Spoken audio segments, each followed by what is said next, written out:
Speech of the Gurubsar, Lankar Ida Baguz. On the true meaning of Pendekar. Dear people.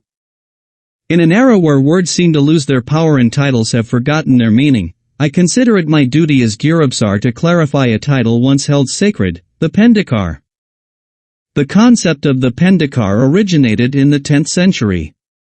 Not as decoration. Not as a mere honorific. But as a noble designation for those who dedicated their lives to protecting the people from deliberate evil. In the shadows of the ancient forests, far from worldly fame, they were initiated not merely as fighters, but as servants of justice and moral awareness. A Pendekar was not just a warrior. He was a soldier with spiritual discipline, entrusted with special duties from which he could not shirk. He possessed limited knowledge, Pendek, Sidek, but deep enough to fend off danger and protect others. And with that limited knowledge, for the whole was never entrusted to him, he bore the heavy burden of loyalty, self-control, and secrecy. Those who bore this title had to be capable of self-sacrifice. They were only allowed to learn fragments from 10 styles. The rest was forbidden territory. No room for pride. No place for arrogance. Only discipline, service, and humility. And only the Gurubsar could bestow this title in the presence of spiritual signs, and with the family emblem branded on the body of the chosen one hidden from the world, visible only to the spirit. Yet today I see some invoking this name, the sacred name, Pendekar, without having walked the path, without having taken the oath, without having endured the trials. They desecrate what was once pure. They utter the word as if it were their birthright, without acknowledging the duty and burden that come with it. Let me be clear. There are no Pendekars left today. Not in Indonesia. Not in the Netherlands. Not on Earth. The last of their kind was taught between 1787 and 1793 in the forests of Borneo, Celebes, and Sumatra. Under the leadership of Gurubsar Ida Katuta Lit Ring 8. When their moral path became entangled with political interests, it was decided to close the teachings. Their knowledge became forbidden. Their techniques, spiritual and physical, sealed forever. Only the grave could carry their secrets. Therefore I say, whoever now claims I am Pendekar is either misled or a sacrilegious impostor.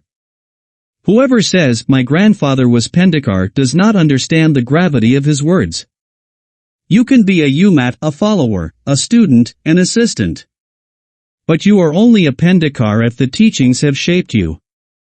And those teachings have been closed for more than 2 centuries. That is why, since 1990, under my leadership as Gurubsar, a new designation was created. The old Javanese word putu, pronounced poto, literally means grandchild or pupil. This title has been established by me, the Gurubsar, as the designation for those who serve as instructors, style leaders, disciples, initiates, or representatives of the teachings of Vishnu. They stand, as active or passive putu, under my auspices and those of the Vishnu Society.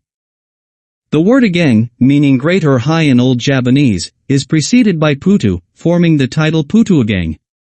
This title signifies a higher degree of responsibility, spiritual maturity, and dedication within the Vishnu Society. A Putu Ageng can be both an active and passive representative but carries a heavier charge morally, spiritually, and organizationally. These terms are not mere symbols, they carry a mission. They are meant for those who truly dare to take responsibility and dedicate themselves to the community without self-interest. Brothers and sisters, respect begins with truth. And truth requires courage, the courage to know your place, to submit your ego to the greater whole. A true seeker does not strive beyond his authority. A true follower honors what he does not understand and protects what does not belong to him. Let us not attempt to reclaim a title that has found its rest. Let us live according to the principles of Vishnu, with respect, humility, and loyalty.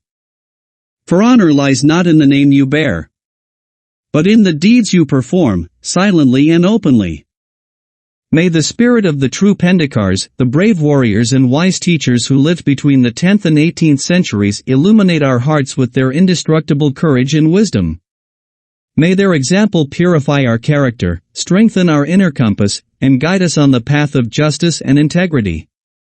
Let their noble ideals and values live on in today's Putu and Putuagang, so these traditions continue to flourish as sources of strength, honor, and unity.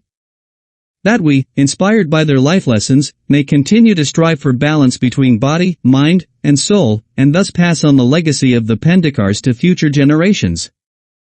In service and truth. Gorabsar Lankar Ida Bagus. On behalf of the Vishnu Society.